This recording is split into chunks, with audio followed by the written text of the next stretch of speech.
Սիրելի հայրենակիցներ, անցած քառօրյա նիստը հագեցած էր տարբեր քաղաքական իրադարձություններով եւ այս կարճ ժամանակահատվածում հնարավորինս հակիրճ կփորձեմ անդրադառնալ եւ ներկայացնել Ծառուկյան խմբակցության եւ խմբակցության падգամավորների կողմից, որ հարցերն են կարեւորվել։ Ըստ էության ամենակարևորագույն հարցերը նրանց են վերաբերվում մեր երկրի սոցիալական, տնտեսական, քաղաքական իրավիճակի։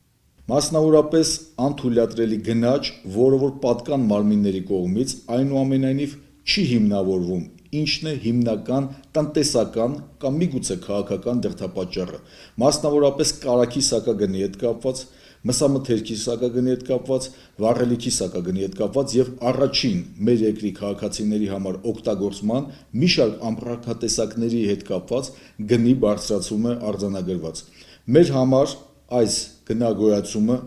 անընդունելի է եւ անհասկանալի է եւ պատկան մարմինների կողմից պետք է հստակ գնահատական տրվի եւ սկզբնաղբյուրը ասվի որտեղից է այս գնագոյացումը տեղի ունեցել, որովհետեւ Հայաստանի Հանրապետության քաղաքացու աշխատող մարդու կենցաղում աշխատավարձի հետ կապված դրամական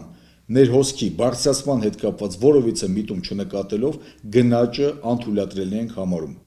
Մասնավորապես կարևորագույն այս գործընթացների հետ կապված,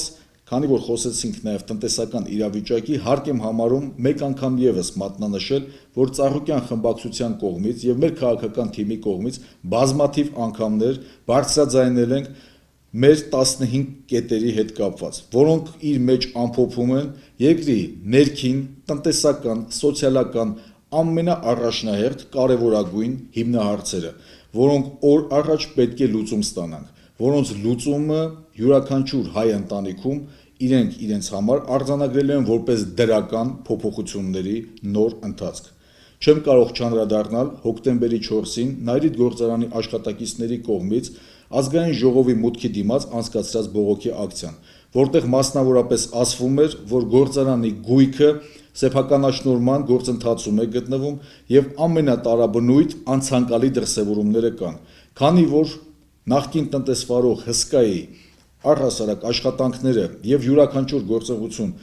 մեծ հնչեղություն է ստացել մեր իրականության մեջ, ոչ միայն նախկին գործարանի աշխատակիցները, այլ ամբողջ Հայաստանի Հանրապետության հասարակության աչքի առջև պետք է բարձրաձայնելով յուրաքանչյուր քայլ իրականացվի։